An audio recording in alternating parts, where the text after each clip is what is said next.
This is the journey of a few truly exceptional people. They didn't know that their own personal quest to bring health through food to as many people as possible was not just their dream alone. It was also a dream shared by other pioneers across the globe, independently seeking to create a legacy, create history, and create something that would benefit millions of people throughout the world. Through the shared visions and values, their destinies, their journeys were inextricably entwined. Our story begins in Guildford, Surrey. In 1882, brothers Charles and Leonard Gates inherited their father's grocers. Legend has it that the brothers were unhappy selling wines and spirits, preferring to pursue a more worthy cause. So they emptied the remaining alcohol from their cellars into the gutters of Guildford High Street and decided to turn their empty premises into a dairy. They renamed their business the West Surrey Central Dairy and featured the logo of a cow and a gate on their produce. And so it began. In 1903, the world changed forever as the Wright brothers took to the skies for the first time. But even those signs that enable men to fly, poor nutrition was still a significant factor in unacceptably high infant mortality rates. In fact, 10% of babies didn't reach the age of 1. In part, this was due to the lack of safe, nutritious alternatives to breast milk.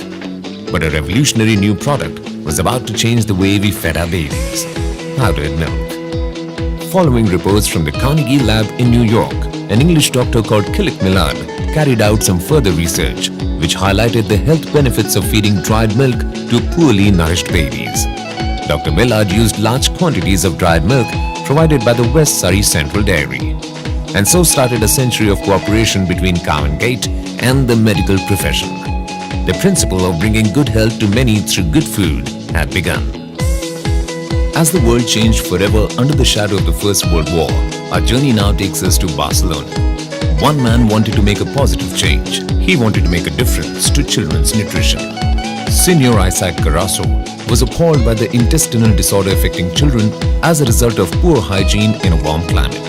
Being a curious and open-minded man, he had heard doctors talking about yogurt, a product from Middle East that had been used since biblical times. He was also interested in the work of a Russian scientist, Ilya Mechnikov, a Nobel Prize winner in medicine, and in particular his developments in probiotics. In 1919, influenced by these pioneers and driven by the desire to make a difference, Senor Carasso created a yogurt. Inspired by his son's nickname, he called it and the brand Danone, which means Little Daniel in Spanish. The yogurts included ferments by the famous Pasteur Institute, and Isaac distributed them through pharmacists and doctors throughout Barcelona, preventing thousands of children from suffering through poor nutrition. It was at this moment he realized that bringing health through food to many people was indeed possible. Now we travel to Germany and the town of Friedrichsruh, where in 1922, Emil Pauli had a thriving business producing rusks and confectionery. He noticed that some of the women in his factory were taking home broken pieces of rusks. They would then add water and milk to the rusks and feed them to their children. Emil was inspired and came up with the idea to produce milk and wheat-based foods for infants. His business began to grow, and Emil decided to change its name, and Melupa was born. Back in England, things were going from strength to strength, and in 1929, the West Surrey Central Dairy changed its name to what everyone was calling it anyway, Cow and Gate. Across the channel, Daniel Danone Carasso expanded the family business into France. He studied in Paris at the Pasteur Institute and founded the Société Parisienne du Yogurt Danone, an all-modern and well-equipped factory which reflected his commitment to product innovation. Daniel was able to produce yogurt that had obvious health benefits, contained high-quality ingredients, and was scientifically a better product. As our pioneers passed through closure in the quest of better, healthier products, they independently began to collaborate with more and more medical professionals. Cow and Gate developed special formulas such as Freelac for premature babies. This was a product that helped Mrs. Mars from Huntington in 1935. She had given birth to quadruplets, and they became the first quads known to survive more than just a few days. To mark this momentous occasion, Cow and Gate threw a party in 1956 for their 21st birthdays. 3 other set of quads brought upon Cow and Gate also attended the event. a truly remarkable triumph for a truly remarkable company.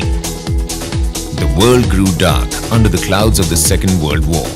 As the global conflict spread, our pioneers still fought to continue their quest to bring health and nutrition to babies and children.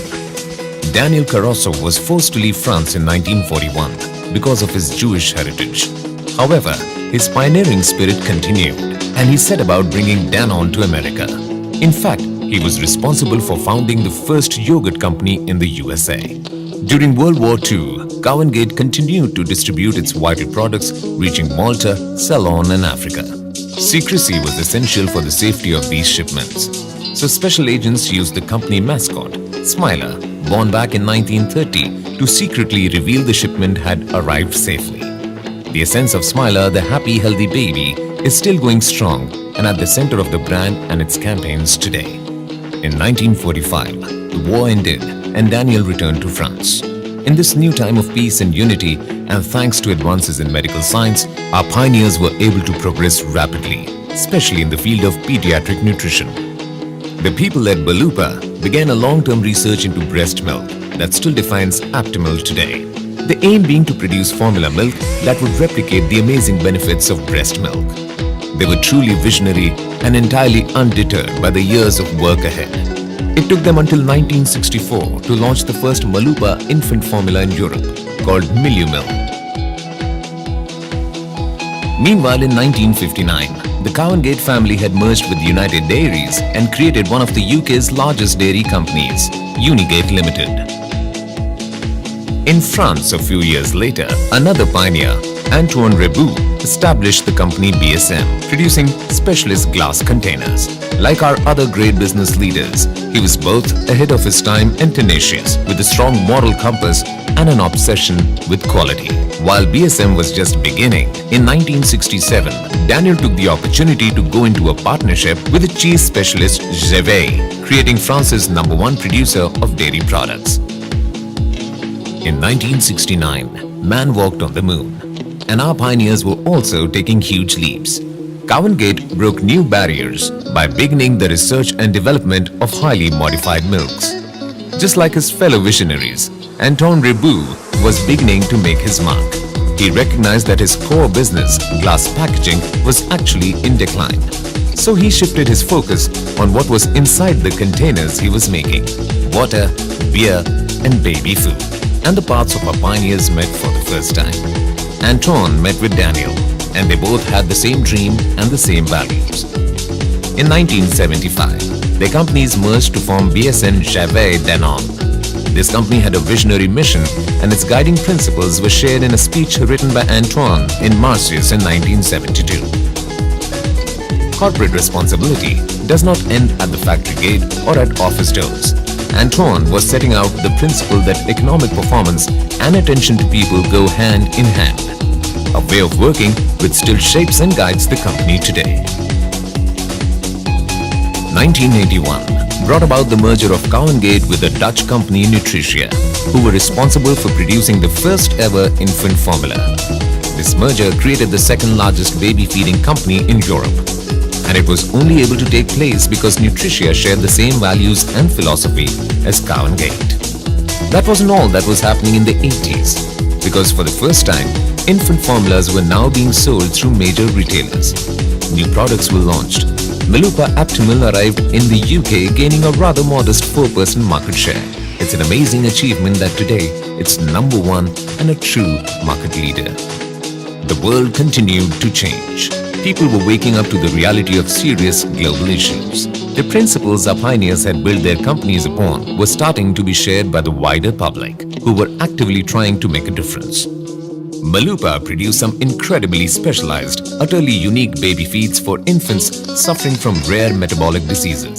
Some diseases were so rare that only a handful of children in the world were affected.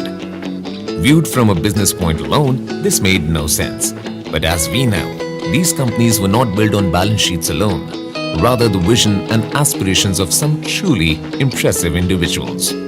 In the early 90s, our pioneers' unfaltering obsession with excellence and innovation led to some amazing new product offerings and new ways of ensuring the very best in terms of product quality.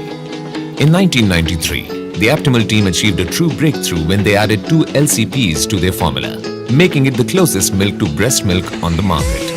This development was so innovative that it took others almost a decade to follow in Aptimal's footsteps, and even after this time, the competition were only able to bring in an inferior product to the market. Their research and passion enabled an innovation that was way ahead of its time. In the mid-90s, Nutricia acquired Maluva, rebranding to become Numico, and BSN Java Danone changed their name to simply Danone, reinforcing their position as the top brand in 5 continents. And then Fran Ribou, Antoine's son, took over Danone. He wanted to strengthen the health proposition of his products even further, demonstrating the same values his father had. Fran sold off the alcohol and cheese businesses, despite the fact that cheese was the biggest part of the business at that time. A very brave move.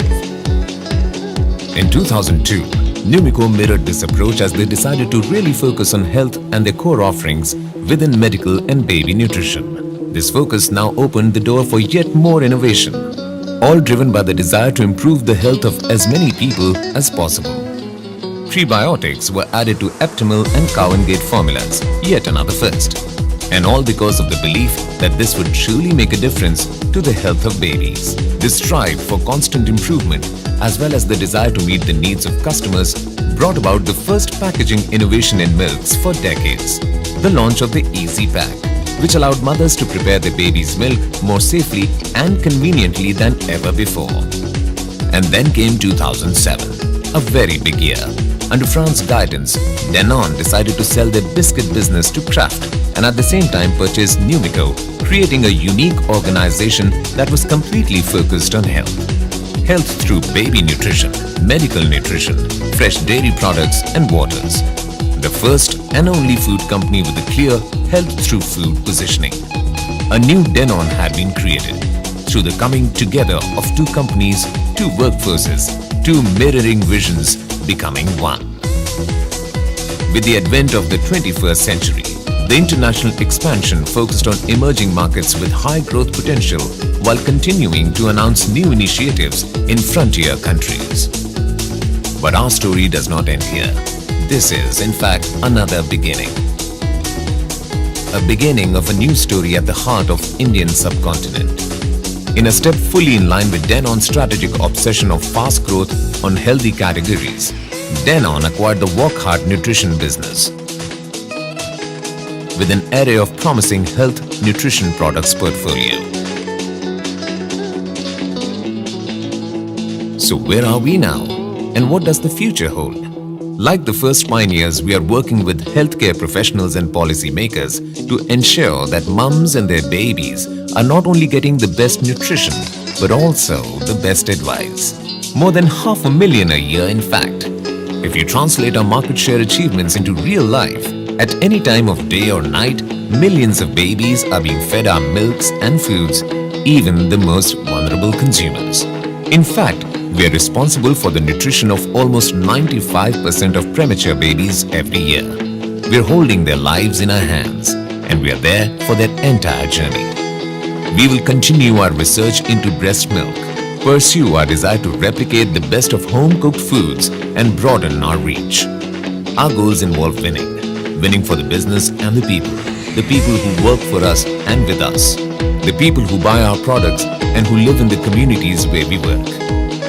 Together, we will continue to build upon the principles of those original pioneers, striving for excellence through innovation and focusing upon one core purpose. In the words of friend Ribou, from the very start of what has been an extraordinary adventure, the main source of motivation for the people working with our group has been the desire to build something. They are entrepreneurs. The real strength of business does not lie in its organizational procedures, but with the people making it happen. Because who we are and what we do really matters.